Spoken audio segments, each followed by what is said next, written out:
Kekuasaan memiliki kekuatan untuk meyakinkan manusia bahwa mereka para raja mulai menganggap diri mereka lebih besar daripada kebenaran. Bangsa-bangsa menaruh kepercayaan mereka pada berhala-berhala buatan tangan manusia. Orang bijak menjadi dibutakan oleh kebijaksanaan mereka sendiri. Dan untuk sesaat, mungkin tampak bahwa kekuatan manusia benar-benar mengalahkan segalanya. Namun dalam kitab suci, ada contoh-contoh di mana kekuatan palsu menentang Allah yang hidup. Dan ketika itu terjadi, ilusi mulai memudar.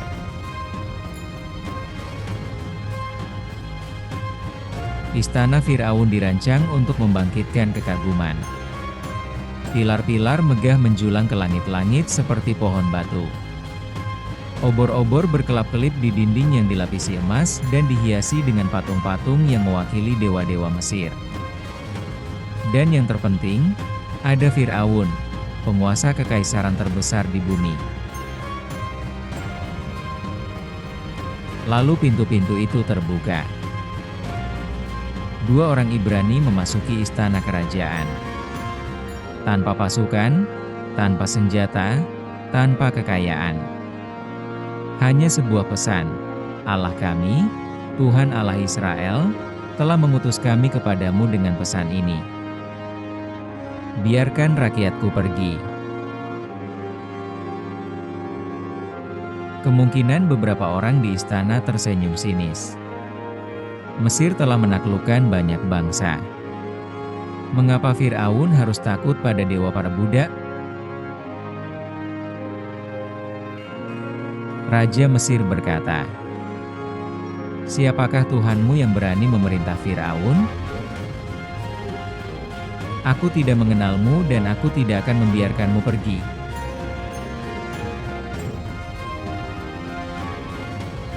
Aaron kemudian melangkah maju. Semua yang hadir menyaksikan dalam diam saat tongkatnya menghantam tanah. Dan tiba-tiba, tongkat itu berubah menjadi ular. Suasana berubah seketika. Para pria mundur. Suara-suara pun terdiam. Namun wajah Firaun tetap hampir tanpa ekspresi. Perlahan, dengan percaya diri, ia menunjuk para penyihirnya. Orang-orang paling bijak di Mesir pun datang. Para pendeta, para penyihir, orang-orang yang ahli dalam ilmu sihir rahasia Mesir. Jika orang Ibrani dapat melakukan mukjizat, maka Mesir pun bisa. Satu persatu, tongkat mereka menghantam tanah. Dan ular-ular pun muncul. Gumaman terdengar di seluruh istana. Mungkin kelegaan telah kembali di wajah Firaun. Mungkin Mesir percaya bahwa Tuhan Israel baru saja dikalahkan. Tapi kemudian, ular Aaron bergerak. Tidak dengan panik. Aku tidak takut. Namun dengan sengaja.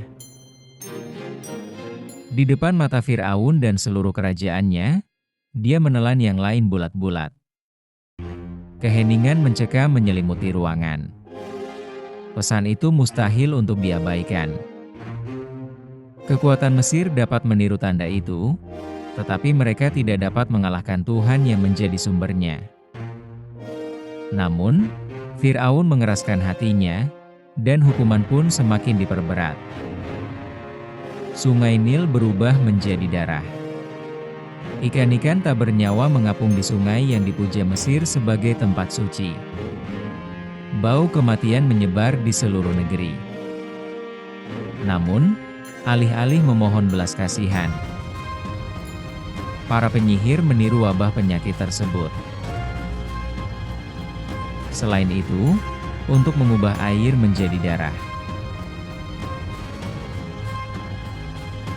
Kemudian, katak raksasa menyerbu Mesir. Mereka menutupi tempat tidur, oven, lantai, dan jalanan.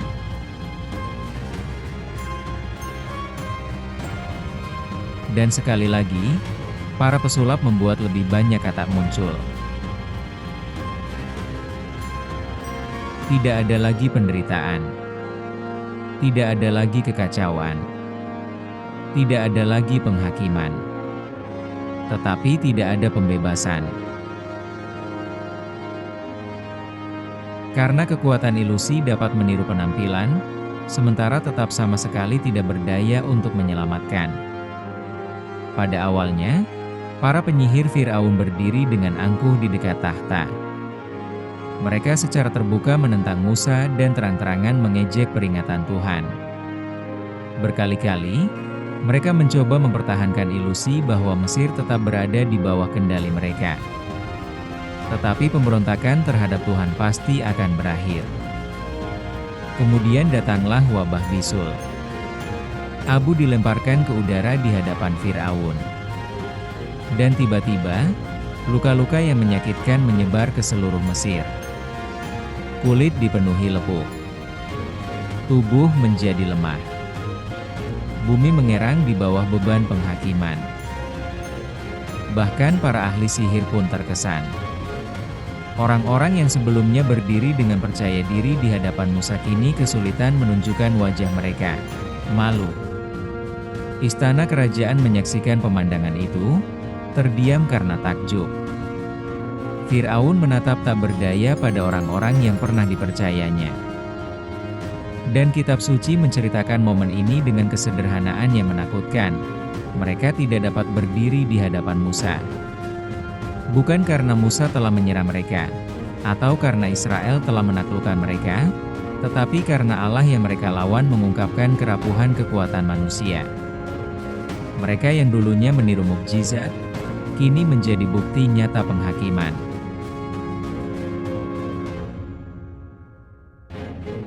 Bertahun-tahun kemudian, orang lain percaya bahwa mereka telah mengalahkan Tuhan Israel. Orang Filistin telah merebut tabut perjanjian. Bagi Israel, tabut perjanjian melambangkan kehadiran suci Tuhan di antara umatnya. Namun kini tabut itu berada di tangan musuh. Bangsa Filistin merayakan peristiwa itu. Musik tak diragukan lagi menggema di kota-kota mereka. Para prajurit kembali dengan membual tentang kemenangan mereka. Dan, dengan penuh kemenangan, mereka membawa tabut perjanjian ke kuil Dagon. Tuhan mereka dianggap lebih tinggi daripada Tuhan Israel. Setidaknya, itulah yang mereka yakini. Malam itu, kuil itu tetap sunyi dalam kegelapan. Kemudian fajar menyingsing. Para imam memasuki kuil. Dan itu membeku. Dagon telah jatuh tertelungkup di depan tabut. Patung yang perkasa itu kini terbaring dalam posisi tunduk. Mereka segera menegurnya. Mungkin karena gugup, malu. Mungkin mereka menolak untuk mempercayai apa yang telah mereka lihat. Ini pasti sebuah kebetulan. Dagon tentu tidak sujud di hadapan Allah Israel. Namun keesokan paginya keadaannya lebih buruk. Para imam masuk lagi. Dan sekali lagi, Dagon jatuh di hadapan tabut perjanjian. Namun kali ini, kepalanya telah dipenggal. Tangannya telah dipotong. Yang tersisa hanyalah tubuhnya yang dimutilasi.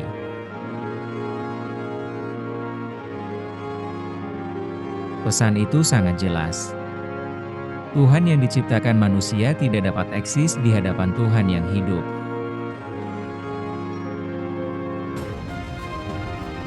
Dan tiba-tiba, orang Filistin menyadari sesuatu yang mengerikan. Mereka tidak menangkap Tuhan. Mereka telah membawa kehadirannya ke dalam bait suci itu sendiri. Dan bahtera yang sama itu, yang mereka anggap sebagai piala kemenangan, segera menjadi sumber ketakutan di seluruh negeri.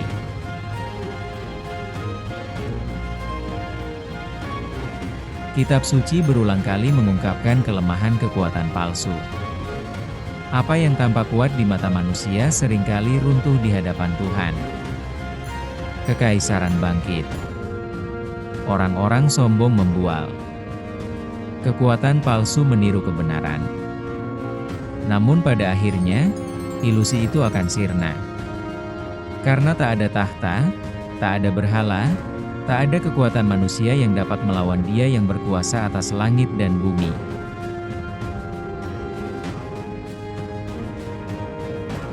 Dan mungkin kebijaksanaan dimulai saat seseorang berhenti berjuang untuk meraih kekuasaan. Dan mulai bersujud di hadapan Tuhan yang tak seorang pun dapat mengalahkannya.